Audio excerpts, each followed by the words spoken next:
우리가 계속해서 옥하는 목사님 다락방 교재 살펴보고 있는데요. 오늘은 52과입니다. 52가 담대하라, 로마에서도 증언하리라 라는 제목을 가지고 사도행전 23장 11절부터 35절까지 말씀을 좀 살펴봤으면 좋겠습니다. 먼저 우리의 마음의 문을 열면을 같이 한번 읽어볼까요? 같이 읽도록 하겠습니다.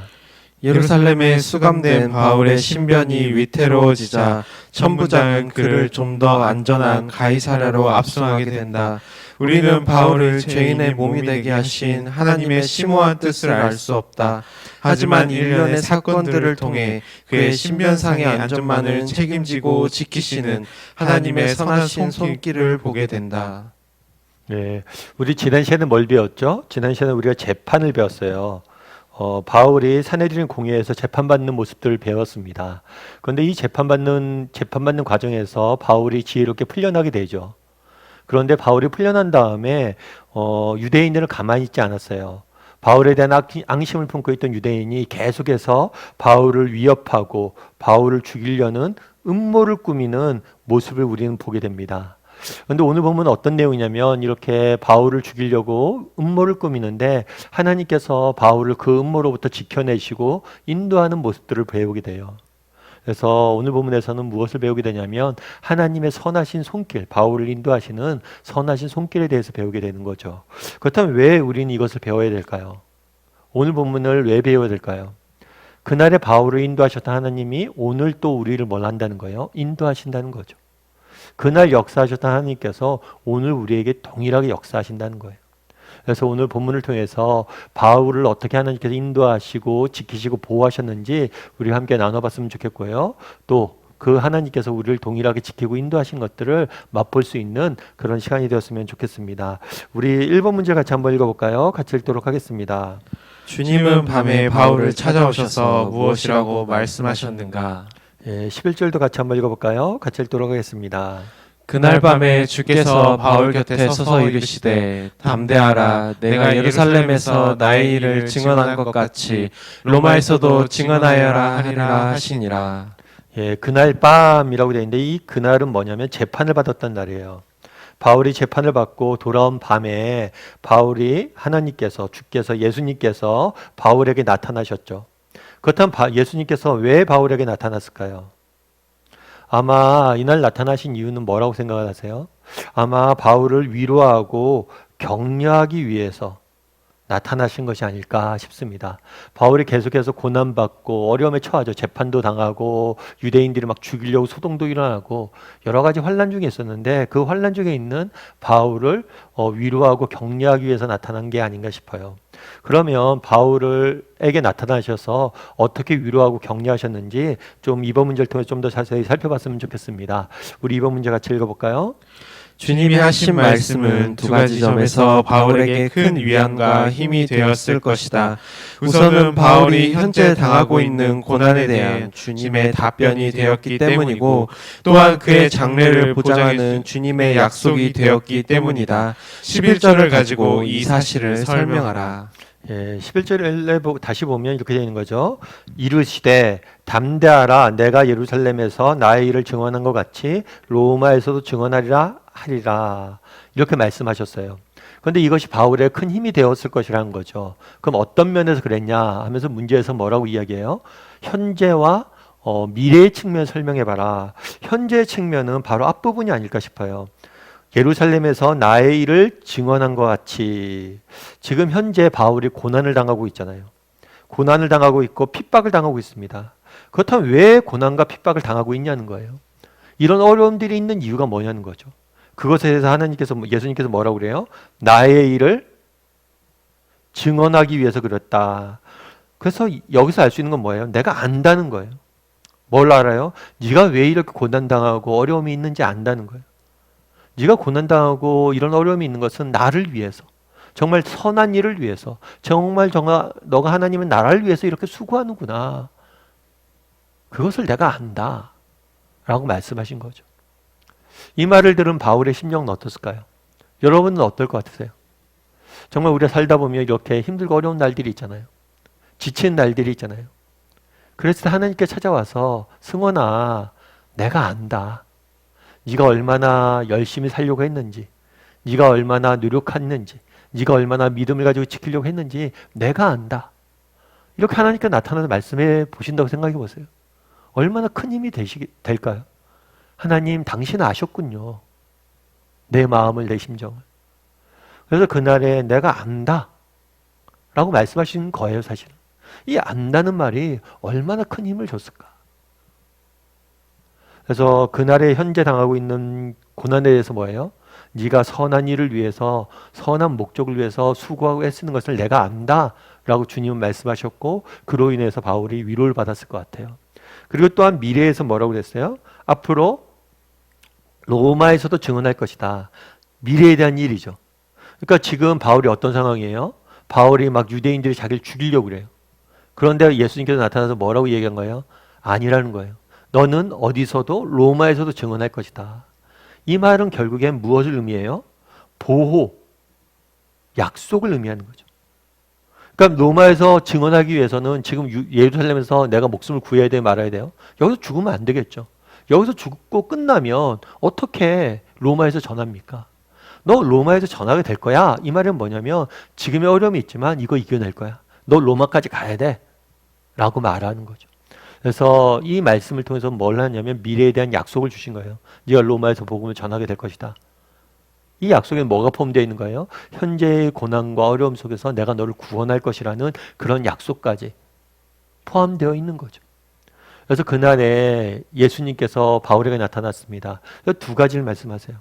네가 지금 수고하는 걸 내가 안다는 거예요. 그리고 내가 너에게 이런 계획들이 있고 내가 너를 향한 계획이 있고 그 계획을 이루기까지 너를 지키고 보호할 것이다. 그래서 하나님께서 하나님의 계획과 또한 이 계획을 위해서 내가 인도하고 보호해 줄 것이다 라고 말씀하신 거겠죠. 자, 그러면 우리 3번 문제 같이 한번 읽어볼까요? 같이 읽도록 하겠습니다. 사도행전을 보면 주님이 바울에게 나타나실 때마다 그가 처한 형편은 거의 비슷했던 것을 발견할 수 있다. 다음의 예를 가지고 주님이 찾아오셔서 격려하셨을 때의 형편을 이야기해보라. 18장 9절부터 10절까지 말씀을 읽어볼까요? 밤에 주께서 환상 가운데 바울에게 말씀하시되 두려워하지 말며 침묵하지 말고 말하라. 내가 너와 함께 있음에 어떤 사람도 너를 대적하여 해롭게 할 자가 없을 것이니 이는 이 성중에 내 백성이 많음이라 하시더라. 이 밤에 나타났죠. 밤에 주께서 나타나셨어요. 오늘 본문에도 밤에 예수님께서 바울에게 나타나셨는데 이때도 나타나신 것 같아요. 그럼 이때는 언제일까요? 이 성중에 라고 되는데 이 성은 어디를 의미하냐면 고린도예요. 고린도. 고린도에서 바울이 복음을 전할 때 이야기예요. 근데 재미있죠. 어떤 사람도 너를 대적하여 해롭게 할 자가 없을 것이다. 그러니까 고린도에서도 바울이 복음을 전했는데 모두가 환영한 게 아니에요. 우리가 배웠지만 고린도에서도 뭐예요? 많은 사람들이 바울을 대적했어요. 유대인들이 바울을 핍박을 했어요. 어려움들이 있었어요. 그런 어려움에 직면했을 때 하나님께서 나타나신 거죠. 그 밤에 나타나셔서 걱정하지 마라. 이 성에 내가 나를 섬기는 사람들이 많고 아무도 너를 해치지 못할 것이다 라고 이런 약속의 말씀을 주시고 위로하신 거죠. 그리고 오늘 23장 11절 오늘 말씀이에요. 그 밤이죠. 그날 밤 이때는 재판을 받은 날이에요. 재판을. 그리고 유대인들이 바울을 죽이려고 소동을 일으켰던 날들이죠. 그런 가운데 하나님께 나타나서 바울을 위로하셨죠. 그럼 27장 23절부터 24절까지 말씀 같이 한번 읽어볼까요? 내가 속한 바 곧 내가 섬기는 하나님의 사자가 어젯밤에 내 곁에 서서 말하되 바울아 두려워하지 말라. 내가 가이사 앞에 서야 하겠고 또 하나님께서 너와 함께 항해하는 자를 다 내게 주셨다 하였으니. 여기서도 마찬가지예요. 어젯밤에 했는데 이 어젯밤 이 배경은 뭐냐면 바울이 나중에 로마로 가는 길에 오릅니다. 여정에 오릅니다. 그런데 바울이 타고 갔던 배가 항해 중에 뭘 하냐면 파손이 돼요. 그러니까 망가진다는 거죠. 배가 파손이 되고 간신히 목숨을 구합니다. 그랬을 때 이런 엄청난 고난이 있는 그 밤에 하나님께서 나타나 말씀하신 거죠. 두려워하지 말라고. 내가 뭐 할 거다? 가이사 앞에 설 거다. 그러니까 이게 로마의 너희가 황제잖아요. 그러니까 네가 로마 황제 앞에 가게 될 것이다 라고 약속의 말씀을 준 거예요. 오늘 본문에도 약속의 말씀을 줬잖아요. 똑같은 거예요. 그런데 그때도 나타났던 상황이 언제예요? 배가 파손이 되고 죽을 뻔한 위기. 어려움이 있을 때 나타나신 거죠. 그래서 오늘 성경을 우리 쭉 몇 구절 살펴봤잖아요. 여기서 내릴 수 있는 결론은 뭐예요? 하나님께서 언제 나타나셨어요? 정말 어려움이 있을 때, 고난이 있을 때, 정말 역경에 부딪혔을 때 나타나셔서 바울을 위로하는 모습들을 우리는 보게 되는 거죠. 우리 4번 문제 같이 한번 읽어볼까요? 같이 읽도록 하겠습니다. 지금도 주님은 우리가 매우 어렵고 힘들 때마다 우리를 찾으신다고 믿는가? 그렇다면 어떤 방법으로 찾으시고 위로하시는가? 예, 지금도 주님은 우리가 어렵고 힘들 때마다 우리를 찾으신다고 믿는가? 여러분 믿으세요? 여러분 그걸 믿으세요? 우리가 힘들고 어려울 때마다 하나님이 찾아오신다고. 한번 나눠보세요. 저는 개인적으로 믿어요. 정말 우리가 힘들고 어려운 순간, 그 순간이 하나님이 가장 우리를 사랑하시고 아끼시고 돌보는 날이라고 믿어요. 그날도 마찬가지잖아요. 바울이 계속해서 하나님 앞에서 열심히 사역을 했습니다. 그 바울의 모습을 보고 하나님 기뻐하셨겠죠. 그런데 특별히 바울에게 나타난 날들이 있어요. 그건 언제예요? 고난의 때에 나타났다는 거예요. 그럼 왜 고난의 때에 나타났냐는 거예요. 그건 뭐냐면 주고자 하는 메시지가 있는 거죠. 네가 정말 힘들고 어려울 때 뭐예요? 내가 너를 그 모습을 다 지켜보고 있고 너를 알고 너를 돕고 있다는 거예요. 그걸 알려주기 위해서 그랬다는 거죠. 우리가 자녀 키워보면 알잖아요. 여러분 자녀 키울 때 정말 자녀가 사랑스럽고 정말 자녀가 정말 염려되고 걱정되는 순간들이 언제예요? 뭐 장녀가 진짜 사랑스러운 순간들이 언제예요? 물론 자녀가 뭐 부모에게 뭐 맡겨진 일들을 잘한다거나 자식에게 주어진 일들을 잘한다거나 뭐 시험을 잘 봤다거나 뭔가 열심히 한다거나 그랬을 때도 참 기쁘죠. 정말 사랑스러워요. 참 아이들이 시험을 앞두고 밤새 누가 시키지 않아도 공부하는 모습 보면 되게 기쁘고 그러잖아요. 사랑스럽고. 근데 진짜 자녀가 염려되고 걱정되고 기쁘고 사랑스러운 때는 언제냐면 아플 때. 힘들고 지쳤을 때. 자녀 평상시에는 사실 자녀를 사랑한다는 걸 잘 못 느껴요, 우리가. 근데 자녀가 진짜 아프잖아요. 그럼 진짜 마음이 가요. 그리고 진짜 품어주고 싶고. 하나님도 마찬가지라는 거예요. 우리를 늘 사랑하시죠. 우리를 늘 아끼시죠. 근데 정말 우리가 힘들고 어려울 때 뭐예요? 더 그 순간이 뭐예요? 우리를 사랑하고 아끼는 순간이라는 거예요. 그걸 오늘 본문을 통해서 보여주고 있다는 거죠. 그러니까 여러분들이 그걸 우리가 확신할 수 있어야 돼요. 사실 이 땅을 살다 보면 우리도 힘들고 어려운 순간들이 있지 않습니까? 그런 순간이 없는 사람은 없겠죠. 그럴 때 우리가 기억해야 될 게 있어요. 그건 뭐냐면 지금 이 순간이 하나님께서 나를 가장 사랑하시고 나에게 가장 관심 가져주시고 나에게 가장 가까이 찾아오시는 시간이란 거예요. 바울도 그랬잖아요. 그 밤에 나타나셨다. 가장 우리에게 가까이 다가오시고 찾아오는 시간이 그 시간이에요. 그렇다면 찾아오셔서 우리를 어떻게 어떤 방식으로 찾으시고 위로하시는가? 우리 고린도후서 1장 3절부터 5절까지 말씀 같이 한번 읽어볼까요? 같이 읽도록 하겠습니다. 찬송하리로다. 그는 우리 주 예수 그리스도의 하나님이시요 자비의 아버지시요 모든 위로의 하나님이시며 우리의 모든 환난 중에서 우리를 위로하사 우리로 하여금 하나님께 받는 위로로서 모든 환난 중에 있는 자들을 능히 위로하게 하시는 이시로다. 그리스도의 고난이 우리에게 넘친 것 같이 우리가 받는 위로도 그리스도로 말미암아 넘치는도다. 오늘 본문에 보면 이렇게 되어 있죠. 하나님은 어떤 하나님이라고 이야기해요? 자비의 하나님이시고 모든 위로의 하나님이다 이야기를 해요. 특별히 이런 이야기를 해요. 우리의 모든 환난 중에서 우리를 위로하셨다. 다르게 이야기하면 하나님이 위로하지 못할 환난은 없다는 거예요. 다르게 말하면 하나님이 위로하시면 모든 환난 우리가 이길 수 있다는 거예요. 그런데 이것이 단순히 바울의 머리에서 나온 게 아니에요. 이건 바울이 어디서 나온 거예요? 경험에서 나온 거예요. 바울이 경험했잖아요. 정말 나중에 고린도후서를 보세요. 바울이 고린도후서를 보면 바울이 어떤 어려움들이 있었는지, 그래서 내가 옥에 갇히길 몇 번 했고 매를 맞길 몇 번 했고 내가 파선된 적이 있었고 내가 죽을 뻔한 고비를 몇 번 넘겼고 쭉 설명되어 있어요. 오늘 사도행전에서도 우리가 계속해서 보잖아요. 바울이 가는 곳곳마다 성마다 뭐예요? 계속해서 어려움이 있었어요. 그러니까 내가 모든 환난 중에 우리 하나님께서 위로하셨다. 하나님이 위로하지 못할 환난이 없다라고 이야기를 하는데 이거는 머리에서 나온 게 아니에요. 바울의 경험에서 나온 거예요. 그러니까 사실 이게 더 큰 위로가 되는 거죠. 뭐라고 됐어요? 하나님께 받은 위로로서 모든 환난 중에 있는 사람들을 능히 위로하게 하시는 이시다. 바울이 편지를 써요. 바울이 빌립보서 같은 경우에는 어떻게 편지 씁니까? 빌립보서는 기쁨의 편지라고 알려져 있어요. 그래서 항상 기뻐하라, 기뻐하라 이야기를 하죠. 그런데 이 빌립보서를 어디서 썼냐면 바울이 감옥에서 썼어요. 감옥에 있는 사람이 기뻐하라고 이야기하니까 더 위로가 되잖아요. 정말 왕궁에서 이 편지를 썼어봐요. 바울의 인생이 뭐 진짜 하나도 어려움이 없었다라고 평탄대로를 걸었다고 생각을 해보십시오. 그러면 모든 위로에 하나님 위로하셨다는 말이 무슨 도움이 되겠어요, 우리에게. 근데 실제로 바울이 이런 자신의 경험에서 이야기하니까 뭐예요? 우리에게 큰 울림이 있는 거죠. 그래서 뒤에는 뭐라고 되어 있어요?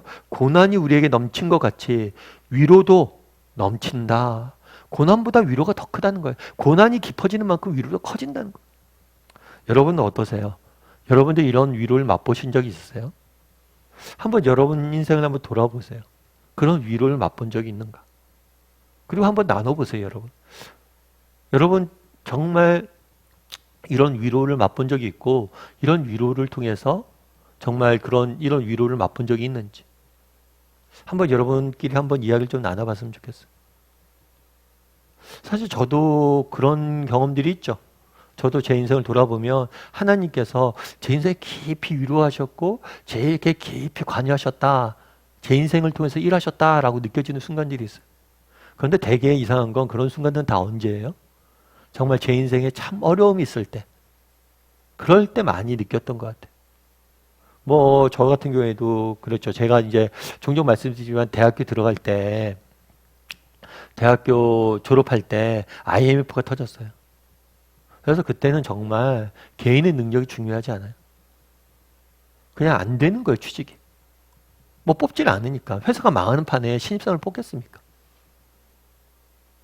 그다음에 그때 되게 많이 대학교 4학년 때 IMF 터지고 어려웠죠. 그래서 참 기도 많이 했던 것 같아요. 기도 진짜 많이 했던 것 같은데 그래서 늘 제가 대학교 4학년 때 교회 가서 기도실에 정말 매일같이 하루 일과 끝나면 우리 집이 이제 집에 가려면 지하철역에서 집까지 가려면 반드시 교회를 거쳐갔어야 돼요. 그럼 교회 기도실에 가서 잠깐 10분이면 10분, 20분, 20분, 30분, 30분 늘 기도하고 갔던 기억이 있어요. 그래서 그곳에 가서 기도하고 찬양하고 그래서 제가 아는 누님이 맨날 그런 얘기 했어요. 야, 승원아, 너 참 기도도 은혜롭게 하고 찬양도 은혜롭게 하는데 찬양 부를 땐 좀 가사도 좀 맞게 부르고 음도 제대로 좀 맞춰서 불러라. 너 참 은혜는 되는데 찬양은 참 못하더라. 이런 얘기도 막 하고 그랬었는데 근데 진짜 그때는 제가 뭐 찬양을 못해요. 그런데 막 찬양을 제가 하려고 하는 게 아니에요. 기도하다 보면 저절로 나와요. 하나님 찬양하게 하세요. 그때 정말 하나님께서 제게 큰 위로를 주셨던 것 같아요. 그래서 그 시기를 잘 이겨냈던 것 같아요. 그리고 또 최근에는 제가 교회 개척할 때 그때도 참 하나님께서 저를 많이 위로하셨던 것 같아요. 제가 이제 개척하는 후배들한테 늘 이야기하는 게 있어요. 그게 뭐냐면 하나님이 아무것도 안 보여줄 때가 있다고. 그러니까 진짜 아무것도 안 보여줄 때가 있어요. 그러니까 뭐냐면 뭐 주변에 개척하려고 그러면 주변의 모든 여건들이 다 맡긴 것처럼 느껴질 때가 있어요. 그리고 자기를 도와주는 사람이 한 사람도 없는 것처럼 느껴질 때가 있어요. 그 순간에 하나님만 바라보고 하나님만 올인하게 하는 그런 순간들이 있거든요. 그러니까 앞이 막막해지는 순간들이 있어요. 정말 비전을 갖고 개척을 하잖아요, 사람이요. 정말 믿음을 갖고 개척을 하잖아요. 그런데도 불구하고 하나도 안 보여지는 순간들이 있다는 거예요.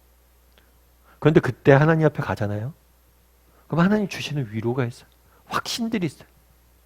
그건 정말 말로 달 수 없는 자원이에요. 그런 위로와 확신이 있으면 하나님 앞에서 해결받으면 그 다음에 어떤 어려움들이 와도 괜찮다고. 그래서 제가 후배들한테 이야기를 해요. 그렇게 안 보이는 순간들이 있는데 정말 하나님 앞에 나가라고 그 순간.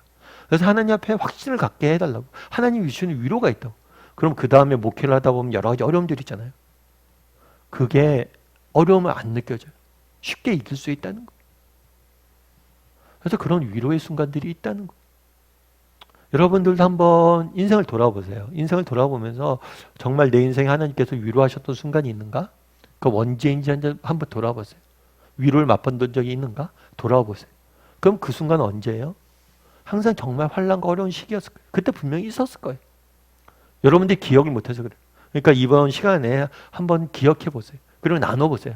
각자가 받았던 위로, 환난 중에 받았던 위로에 대해서 한번 나눠보세요. 그 위로를 통해서 어떤 힘을 얻었는지. 디모데후서도 같이 한번 읽어볼까요? 같이 읽도록 하겠습니다. 주께서 내 곁에 서서 나에게 힘을 주심은 나로 말미암아 선포된 말씀이 온전히 전파되어 모든 이방인이 듣게 하려 하심이니 내가 사자의 입에서 건짐을 받았느니라. 주께서 나를 모든 악한 일에서 건져내시고 또 그의 천국에 들어가도록 구원하시리니 그에게 영광이 세세 무궁토록 있을지어다. 아멘. 예, 디모데후서는 바울이 디모데에게 보낸 편지예요. 여기서도 이렇게 얘기하죠. 주께서 내게 서서 나에게 힘을 주시면 내 곁에 서서. 그러니까 그 밤에 주님이 찾아오셨다는 거예요. 위로해 주셨다는 거예요. 이 위로를 통해서 뭘 했다는 거예요? 힘을 얻었다는 거예요. 여러분, 위로를 맛봐야 돼요. 정말 이 위로를 맛보면 뭐가 있어요? 이길 힘을 주세요. 정말 하나님께서 어려움들이 있습니까? 환난이 있습니까? 그런데 위로가 되게 중요해요. 왜냐하면 이 위로를 통해서 우리에게 이길 힘을 줘요. 그래서 정말 우리가 고난 중에 있을 때, 환난 중에 있을 때 하나님 앞에 나가서 기도해 보세요. 그럼 하나님이 주시는 위로가 있어요. 그러면 똑같은 문제인데 다르게 바라봐요. 그리고 똑같은 문제인데 내가 넘을 수 있어요. 그러니까 그 힘을 얻었다는 거예요. 그 힘을 얻었을 뿐만 아니라 뒤에 뭐라고 되어 있냐면 내가 사자의 입에서 건지심을 받았다라고 되어 있어요. 하나님께서 이길 힘을 주셨고 뿐만 아니라 뭘 하셨냐면 피할 길을 주셨다라고 표현하는 거예요. 그래서 하나님께서 우리가 이 땅을 살다 보면 어려움들이 있을 수 있습니다. 근데 이 어려움들이 있을 때 늘 두 가지 방법으로 우리를 도와요. 이길 힘을 주시고 피할 길을 내세요. 그래서 이 이길 힘은 뭐냐? 하나님이 주시는 위로예요. 이 위로를 통해서 우리는 이길 힘을 얻어요. 그리고 또한 피할 길을 내세요. 바울도 그날 마찬가지예요. 그날도 어떻게 피할 길을 내셨는지 우리 계속해서 한번 좀 살펴봤으면 좋겠습니다. 5번 문제 같이 한번 읽어볼까요? 같이 읽도록 하겠습니다. 바울을 죽이기 위해 어떤 음모가 진행되고 있었는가? 그리고 이러한 유대인의 음모는 어떻게 바울과 천부장에게 알려졌는가? 예, 우리 21절부터 22절인데 먼저 21절부터 25절까지 12절부터 15절까지 한번 읽어볼까요? 나리샘의 유대인들이 당을 지어 맹세하되 바울을 죽이기 전에는 먹지도 아니하고 마시지도 아니하겠다 하고 이같이 동맹한 자가 40여 명이더라. 대제사장들과 장로들에게 가서 말하되 우리가 바울을 죽이기 전에는 아무것도 먹지 않기로 굳게 맹세하였으니 이제 너희는 그의 사실을 더 자세히 물어보려는 척하면서 공회와 함께 천부장에게 청하여 바울을 너희에게로 데리고 내려오게 하라. 우리는 그가 가까이 오기 전에 죽이기로 준비하였노라 하더니. 예, 재판을 받았죠. 그 전날 재판을 받고 풀려납니다. 바울이 풀려나니까 뭐 어떻게 했냐면 다시 유대인들이 공모하는 거예요. 맹세했다고 그랬어요. 내가 바울을 죽이기 전에 먹지도 않고 자지도 않겠다, 마시지도 않겠다. 아주 큰 서약을 한 거죠. 그리고 이렇게 서약한 사람이 몇 명이에요? 40명이에요. 그러면서 음모를 꾸미죠. 어떤 음모를 꾸밉니까? 대제사장에게 부탁을 내요. 어저께 재판을 했는데 다 하지 못했다. 다시 한번 우리가 재판을 받게 해달라. 바울을 내려 보내달라라고 이야기를 한 거죠. 그러면 그때 가까이 오기 전에 뭘 할 거다? 죽이겠다라고 이야기를 한 거죠. 사실 그 당시에 바울은 누구의 보호를 받고 있었어요? 로마 군인의 보호를 받고 있었어요. 그러니까 바울의 로마 재판정까지 오려면 아마 로마 군인이 호송했을 거예요. 근데 이 사람들이 어떤 결기까지 세운 거냐면 로마 군인이 바울을 보호하고 있음에도 불구하고 로마 군인을 죽여서라도 바울을 죽이겠다는, 로마 군인의 손에서도 빼내서 죽이겠다는 굳은 결심을 한 거죠. 그러자 이런 결심을 하자 어떤 일이 그 다음에 있었을까요? 우리 그 다음에 16절부터 19절까지 말씀을 같이 한번 읽어볼까요? 같이 읽도록 하겠습니다. 바울의 생질에 그들이 매복하여 있다 함을 듣고 와서 영내에 들어가 바울에게 알린지라.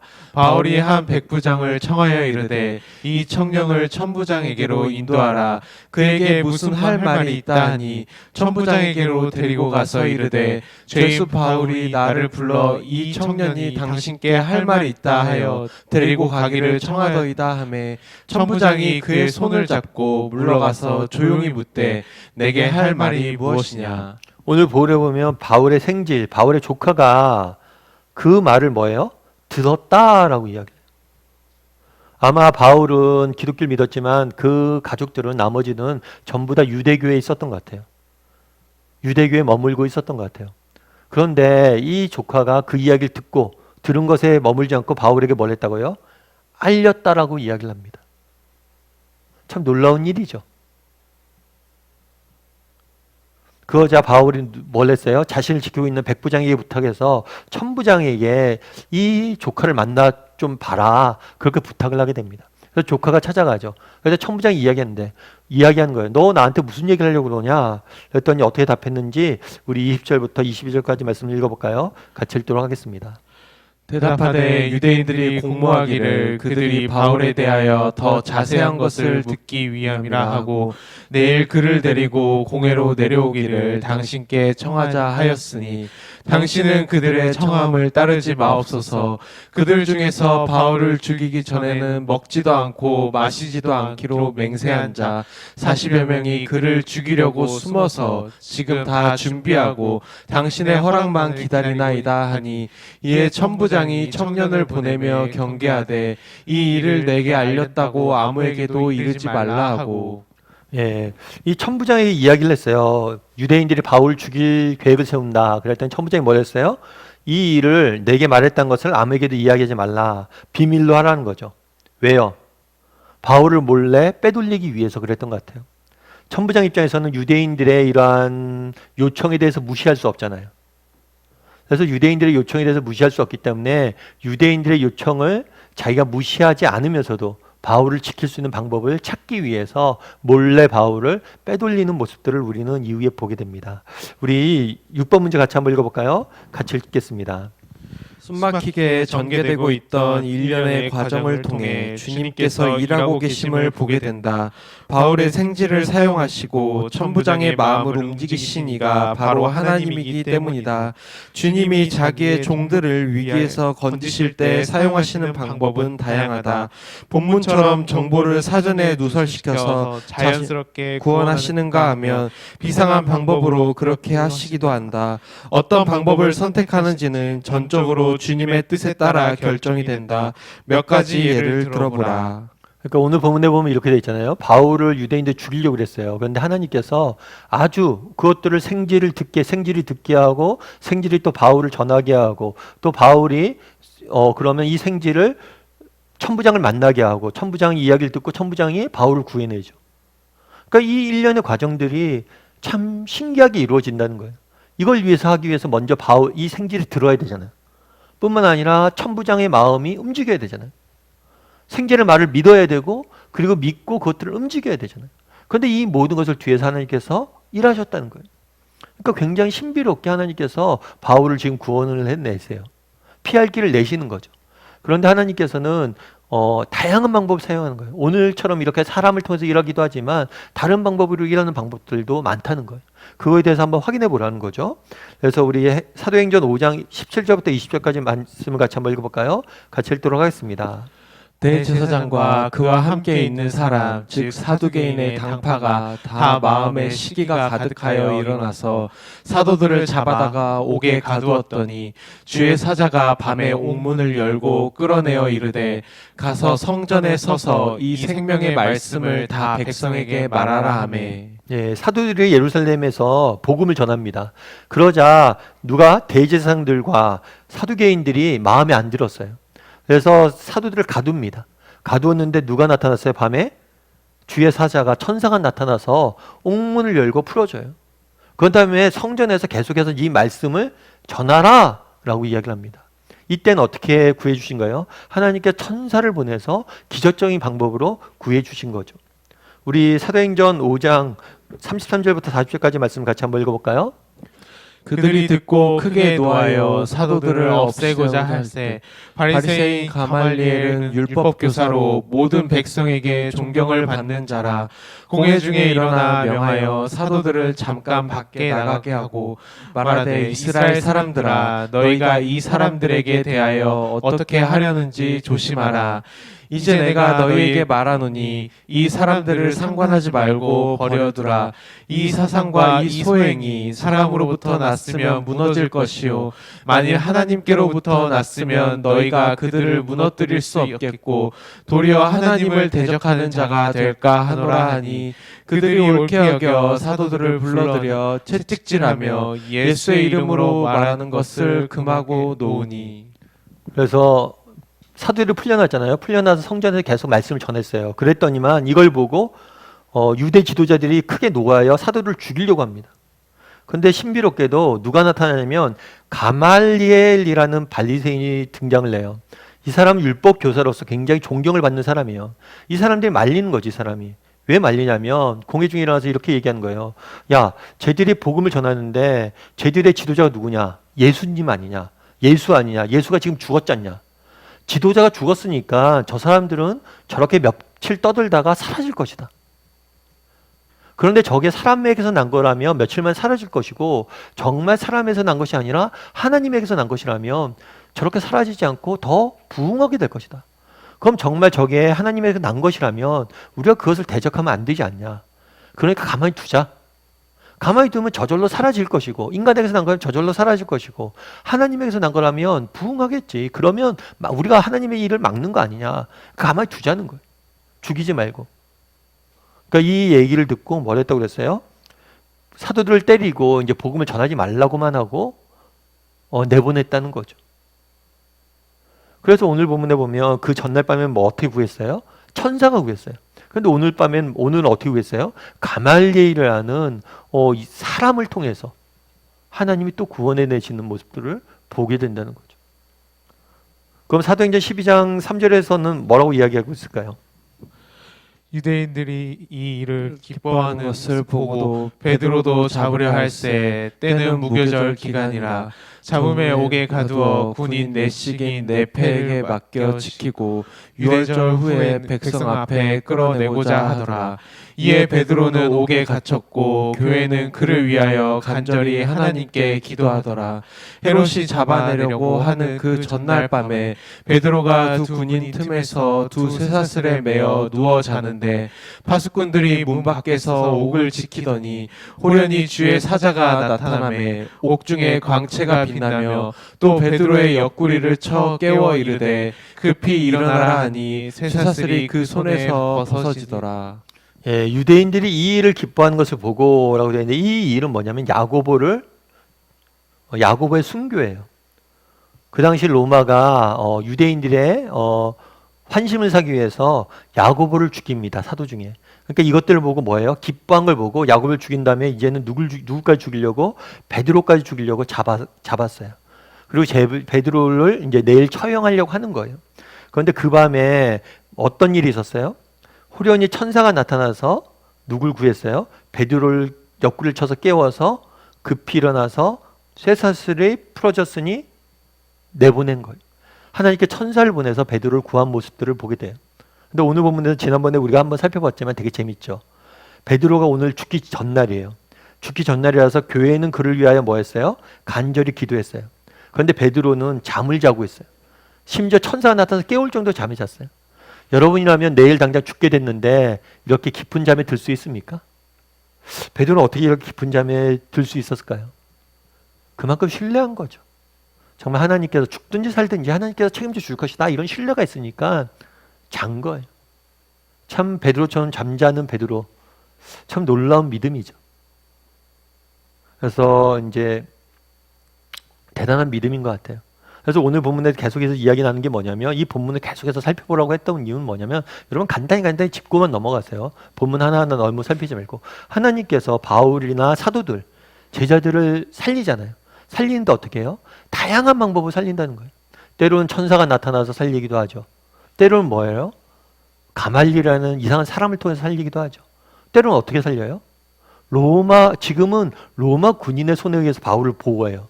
근데 그 당시에 로마 군인에 의해서 사도가 죽을 뻔했거든요. 그런데 또 구하세요. 그러니까 정말 놀라운 방법들을 통해서 하나님께서 일하신다는 거예요. 우리 7번 문제 같이 한번 읽어볼까요? 위기에 처할 때마다 우리를 살리는 것이 주님의 뜻이라면 그분은 어떤 방법을 통해서라도 우리를 구원하신다.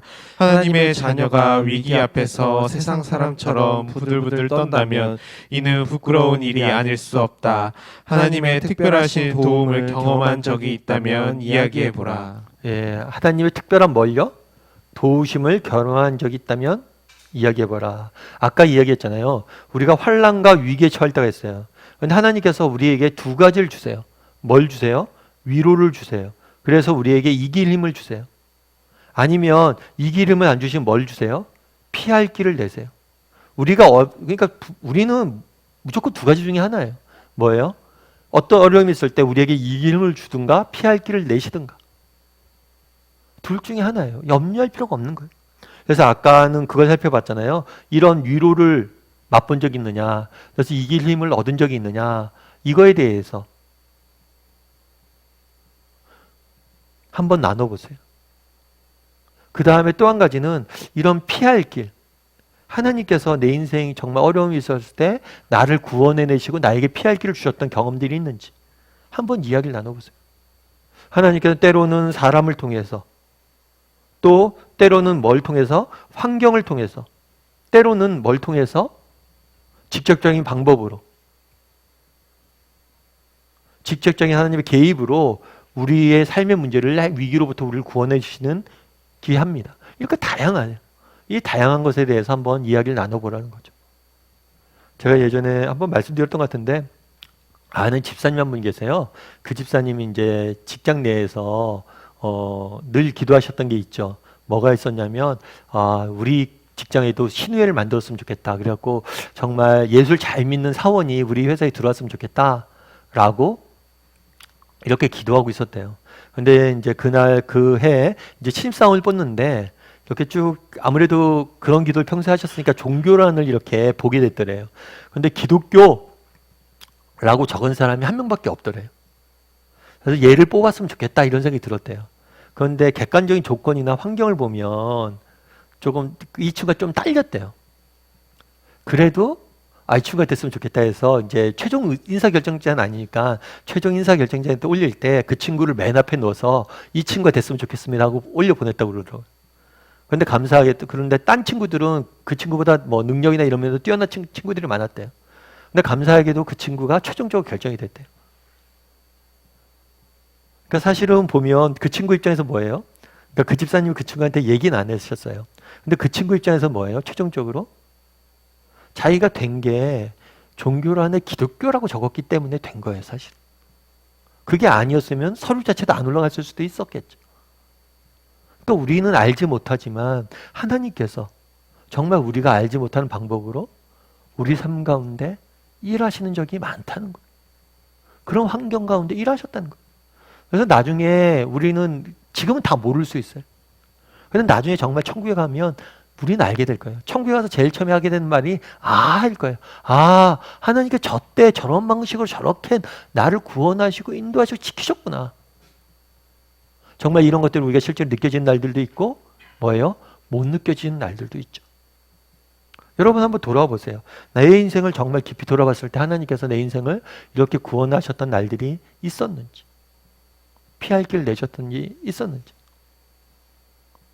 저도 돌아보면 그런 일들이 많았던 것 같아요. 정말 매 순간 힘들고 어려웠던 순간에 그렇게 내 인생에 필요한 사람들 보내주시고 필요한 일들을 거쳐주시고, 정말 우리 하나님은 놀라우신 분이라고 전 많이 느껴요. 저야 이제 예전에 이제 제가 신대원 다닐 때, 신대원 1학년 때 처음 사역을 시작한 곳이 사랑의 교회였어요. 그 당시 사랑의 교회는 굉장히 많은 목회자 후보생들이, 신대원생들이 가고 싶은, 신학생들이 가고 싶은 교회였어요. 그런데 사실은 저희 때도 저희 학교에 신학생이 800명 정도 됐었는데 사랑의 교회에서 사역한 친구는 3명밖에 없었어요. 그만큼 소수만이 갈 수 있는 곳이었죠. 그런데 뭐 사실 저는 뭐 제 개인적으로 뭐 믿음이 굉장히 깊었던 것도 아니고 믿음의 역사가 깊었던 것도 아니고 뭐 그렇다고 해서 제가 뭔가 특별한 것도 있는 것도 아니고, 그런데도 불구하고 제가 사랑의 교회에서 사역하게 됐어요. 근데 정말 이 사역하게 된 것도 하나님께서 정말 기가 막힌 방법으로 저를 인도하셨더라고요. 제가 사실은 어떻게 이제 사랑의 교회 국제제자훈련에 들어갔냐면, 제가 강남교회라는 교회를 다녔어요. 교회를 다녔는데, 제가 그 교회에서 봉사활동을 하고 있었어요. 그때 신도원생인데, 뭐 교육제에서 사역자로 있진 않고, 평신도로서 제가 청년 때부터 봉사하던 봉사활동을 하고 있었어요. 그건 뭐였냐면, 제가 청년 때, 그때 한참 인터넷이 유행할 때였어요. 인터넷이 막 개발되고, 교회마다 홈페이지를 만들 때인데, 저희 교회가 홈페이지가 없었거든요. 그래서 담임 목사님한테, 그때는 담임 목사님 지금 삼일교회 섬기고 있는 송태호 목사님이었는데 건의를 했죠. 목사님, 저희 교회 홈페이지가 있었으면 좋겠습니다. 그랬더니 목사님이 그럼 니네 청년들끼리 한번 만들어 봐라. 그래서 저희가 이제 만들었어요. 홈페이지도 만들고, 그 다음에 저는 이제 그 당시 신문방송학과를 나왔으니까 목사님 주일날 설교를 하잖아요. 그러면 그 설교를 작업을 해요. 설교 작업을 해서 인터넷에 매일 월요일마다 올리는 거예요. 그래서 월요일 날 교회 나와서 작업을 하죠. 홈페이지에 저 목사님 설교를 동영상을 만들어서 홈페이지에 올리는 작업을 제가 이제 했어요. 그래서 사실은 월요일 날은 교회가 다 쉽니다. 다 쉬는데 저만 나와서 사실은 일했던 거죠. 그런데 제가 나와서 어느 날 일하고 있는데 전화 한 통화가 왔어요. 전화 한 통화 왔는데 그때는 어떤 사람이 왔냐면 어떤 목사님이 와서 전화를 한 거예요. 그게 송태근 목사님 설교 테이프를 팔지 않냐고, 설교 CD를 팔지 않냐고. 그래요. 제가 팝니다. 저희 교회에서 팔아요. 그러면 자기한테 좀 보내달라고. 그래서 알았다고 보내드리겠다고. 그러면서 그런 얘기를 한 거예요. 그러면 주소를 자기가 불러주겠다고. 아니, 주소 불러주지 말고 제가 목사님이 섬기는 교회 홈페이지 들어가서 제가 찾아보겠습니다 라고 이야기를 했어요. 그래서 제가 들어간 홈페이지가 뭐냐면 사랑의 교회 국제제자훈련 홈페이지예요. 근데 그 홈페이지에 딱 들어가니까 사역자를 뽑는다고 공고가 났어요. 그리고 제가 그게 지원해서 훈련원에 가게 된 거예요. 그래서 되게 재밌는 게 월요일 날 제가 교회 봉사하러 가지 않았으면 제가 그 전화를 받을 수 있었을까요? 그리고 월요일 날이면 나머지 직원들이 다 쉬잖아요. 나머지 직원들이 쉬지 않았으면 저한테 전화가 올 리가 없었어요. 근데 제가 받은 거죠. 다른 직원이 받았겠죠. 그리고 제가 정말 그 사람한테 그 목사님께서 불러달라고 했을 때, 주소를 불러달라고 했을 때, 제가 뭐라 그럴까, 그냥 불러서 받아 적었으면 사람을 뽑는지 몰랐겠죠. 근데 제가 굳이 홈페이지 들어가겠다고 해서 사람 뽑는지 알았던 거예요. 뿐만 아니라 그분이 전화하신 이유가 있어요. 우리 강남교회 그 당시에 강남교회 전화하셨던 이유가 있어요. 그건 뭐냐면 그 친구분이 신길동에 있는 어떤 교회 부임하게 됐어요. 그래서 그 교회 부임하기 전에 그 당시 강남교회 있던 송태훈 목사님 찾아가서 인사하러 갔던 거예요. 근데 인사하러 갔을 때 송 목사님이 그분한테 자기 설교 CD를 준 거예요. 그러니까 그분이 그 친구분한테 내가 이런 거 받았다 하니까 이분이 그걸 보고 자기도 구하고 싶어서 교회에 전화했던 거예요. 그러니까 제가 그날 사랑의 교회 지원 원서를 내기 전까지는 몇 명의 사람들이 거쳐서 복잡한 과정들을 통해서 사실은 제가 전화를 받고 전화를 했던 거예요. 그 전에 제가 국제제자훈련이 있는지도 몰랐거든요. 만약 그날 전화를 안 받았으면 저는 국제제자훈련에서 나와서 사역하지 못했을 거예요. 근데 그 전화하기까지 수많은 사람들의 이런 것들이 있다는 거예요. 이게 우연이겠냐는 거예요. 단순 이 일 하나겠냐는 거예요. 저는 그날 왜 그럼 하나님께서 그렇게 그 방법을 쓰셨을까 했던 게 저는 그날 그런 생각이 들었어요. 제가 사실은 그랬죠. 월요일마다 나가서 제가 봉사했잖아요. 봉사했을 때 하나님께서 그 말씀 주셨던 것 같아요. 그때 안다는 거예요. 네가 어떤 마음으로 어떻게 성실하게 봉사했는지 내가 알고 기억한다. 그렇게 나만 바라보고 성실하고 알고 봉사하다 보면 내가 언젠가 다 갚는다. 그날 바울에게도 똑같이 얘기했잖아요. 네가 나의 일을 위해서 여기에 갇힌 건 내가 안다는 거예요. 내가 다 갚는다는 거예요. 그래서 한번 여러분들 제가 좀 말이 길어졌는데 한번 여러분들 돌아보세요. 뭘 돌아봐요? 여러분 정말 인생에 그런 내게 이기림을 주신 하나님 위로를 맛본 적이 있는지, 그리고 정말 내 인생에 피할 길을 내셔서 정말 내 인생을 인도하신 그 하나님의 선한 손길을 맛본 적이 있는지 한번 돌아보고 그런 것들 좀 나눠보는 시간이 되었으면 좋겠습니다. 그럼 은혜가 있을 거예요. 8번 문제 같이 한번 읽어볼까요? 같이 읽도록 하겠습니다. 천부장이 총독에게 보낸 편지는 무엇인가? 그리고 이 편지에서 천부장은 상관의 인정을 받기 위해 어떤 거짓말을 하고 있는가? 예, 이렇게 되어 있어요. 26절에 30절 보면 글라우디오 루시아는 총독 벨릭스 각하께 문안하나이다. 이 사람이 유대인들에게 잡혀 죽게 된 것을 내가 로마 사람인 줄 알고 군대를 거느리고 가서 구원하였다가 이렇게 이야기하고 있어요. 여기는 이 이름은 천부장의 이름이에요. 루시아는 천부장의 이름이고, 천부장이 누구에게 보냈냐면 총독에게 보낸 거예요. 바울을 총독에게로 빼돌린 거예요. 빼돌리면서 편지를 썼는데 편지 내용이 뭐라고 되냐면, 이 사람이 유대인에게 잡혀 죽게 된 것을 내가 로마 사람인 줄 알고 군대를 거느리고 가서 구원하였다 라고 이야기를 하는 거죠. 근데 여기엔 약간의 거짓이 담겨 있죠. 뭐냐면, 처음에 우리가 계속해서 살펴봤지만 바울을 이 사람이 채찍질로 처벌을 했죠. 처벌을 한 다음에 바울이 자기가 로마 사람인 걸 밝혔어요. 그러니까 자기가 바울을 처벌했다는 사실을 일부러 숨기고 빼두었다는 거죠. 그래서 이런 면에서는 이 사람이 거짓말을 하고 있다는 것을 우리가 알 수 있다는 거죠. 우리 9번 문제 같이 한번 읽어볼까요? 같이 읽도록 하겠습니다. 공직에 있거나 직장에 근무하는 신앙인이 윗사람에게 점수를 따기 위해 약간의 거짓말이나 과장된 말로 보고를 하는 경우가 있다. 심지어 먼 외국에서 선교사가 선교 보고를 하면서 약간의 거짓말을 하는 경우마저 있다고 한다. 이처럼 믿는 이들의 부정직에 대해 당신은 어떻게 생각하는가? 혹시 당신에게는 이런 문제가 없는가? 예, 이 부분에 대해서 한번 이야기를 나눠보세요. 부정직에 대해서 어떻게 생각하는가? 당신에게는 이런 문제가 없는가? 기독교인이라면 우리가 뭘 해야 돼요? 정직해야겠죠. 그래서 사실은 정직하게 우리가 되도록이면 정직하게 살려고 노력을 해야 돼요. 근데 우리가 그런 경우도 있을 수 있어요. 목사님, 그런데 세상 살면서 어떻게 이렇게 완전히 이렇게 어떻게 살아요? 이렇게 이야기할 수도 있겠죠. 그럼에도 불구하고 정직하게 조금 살려고 노력할 필요가 있는 것 같아요. 그러면서 뭐 그런 얘기도 할 수 있겠죠. 목사님, 하얀 거짓말도 있지 않습니까?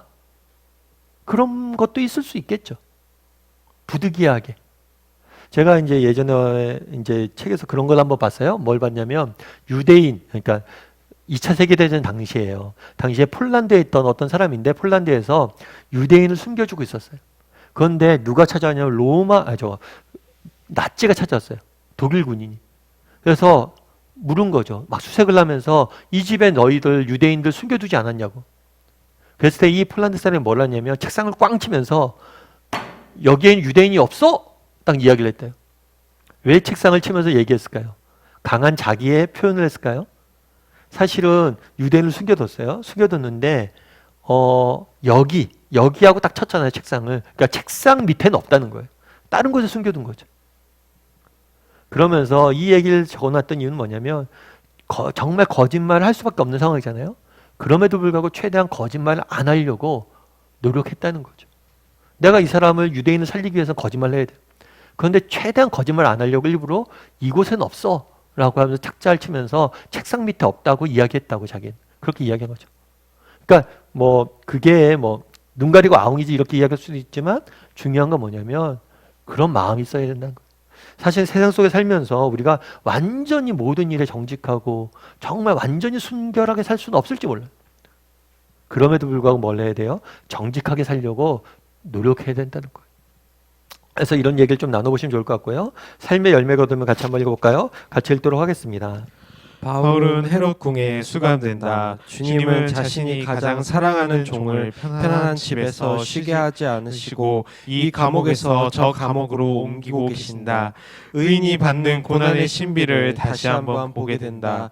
여기서 우리가 성령의 도움으로 깨달아야 할 은혜가 있다.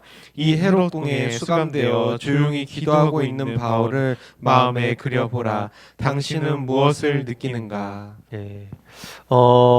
우리도 바울은 이야기하잖아요. 모든 환난 중에 하나님께 날 위로하셨다. 그분이 나를 건지셨다. 그러니까 바울은 늘 이야기하는 게 뭐예요? 하나님께서 이 길임과 피할 길을 주실 것이다. 우리에게도 이런 믿음이 있었으면 좋겠어요. 여러분, 우리 중에 정말 힘들고 어려운 고난과 역경 중에 있는 사람들이 있습니다. 그랬을 때 정말 하나님께서 내게 이길 힘을 주고 피할 길을 내실 것이다. 이런 믿음을 가졌으면 좋겠어요.